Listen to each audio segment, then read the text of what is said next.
In Britain, as I say, we did say earlier on, these news outlets have been forensically poring over the documents. Afshin Rattansi, we spoke to him earlier on. We're not going to speak to him now because I believe on the line we've got Craig Murray, a human rights activist, author, broadcaster and former ambassador as well. Mr. Murray, are you there, sir?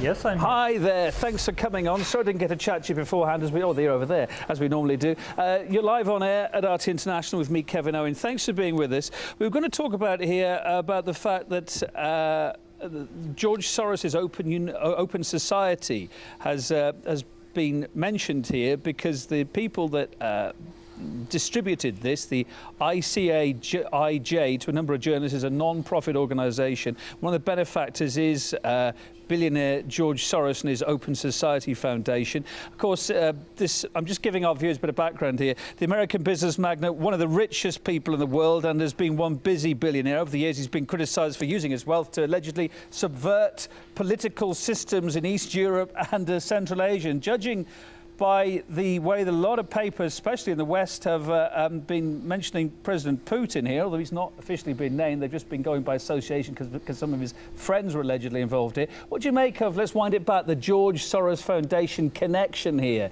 and being one of the main donors to this organisation that's spread this leak out to all these journalists around the world today? Your thoughts on the Soros connection first?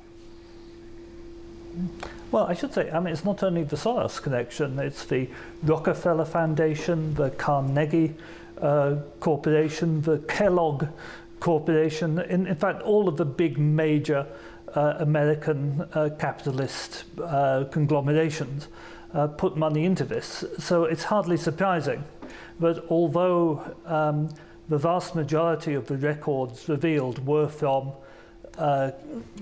initiated by lawyers and accountants in Western countries, the corporate media has come out concentrating on Russia and ignoring the vast majority of the material. I'm afraid, you know, the fundamental question is why has the database itself not been published, put online so we can all see it, instead of which we only get the information that Western corporate journalists intend to give us. Some thoughts as well of why it appears, so far at least, there's an awful lot of information here. Edward Snowden, he knows about these things very well, said this is one huge leak today. Why haven't we, on the face of it, seen any US citizens' names in the Panama Papers thus far, do you think? Your thoughts on that?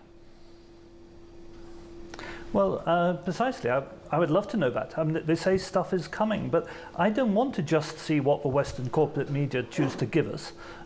I want to see the actual documents, and I want to see them online. There is no legitimate reason. There's no legitimate reason why anybody has their assets in a Panamanian offshore company or their money in a Panamanian offshore bank. All of this information should be made available to everybody. Otherwise, I fear that because exactly of the Western corporate media who are controlling this are owned by big Western corporations.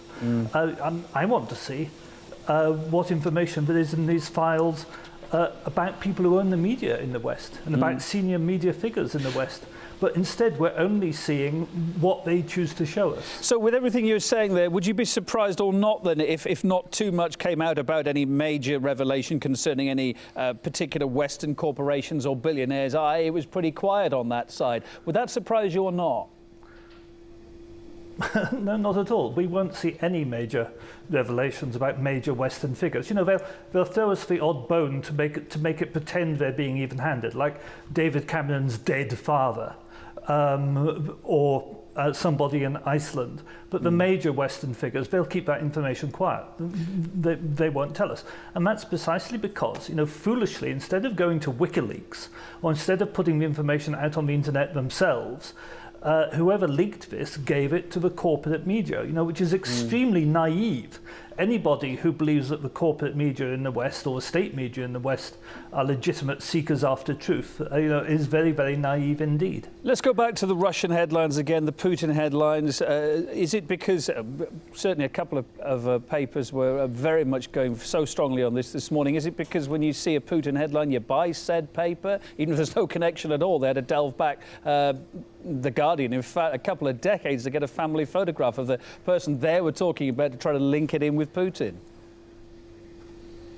No, I think it's purely that they are promoting a Western governmental agenda. The Guardian said that the Guardian and the German paper, which is in the lead, both were quite explicit about the methodology they used. They said they'd made the database searchable, and then they'd done a number of searches, of which the main one was for countries and individuals involved in sanctions breaking against Russia, against Zimbabwe, against Iran, and against Syria.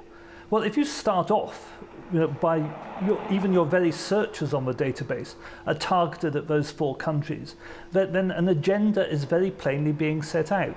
So that's why they've concentrated on the Putin revelations, be they right or be they wrong. I don't know if they're right or wrong, but they're not all we should be seeing. And that, I come again to the main point, which is what we want, is we want the whole database released to the public so we can all look at it and make up our own minds, not be told what we should think by the Guardian or the BBC.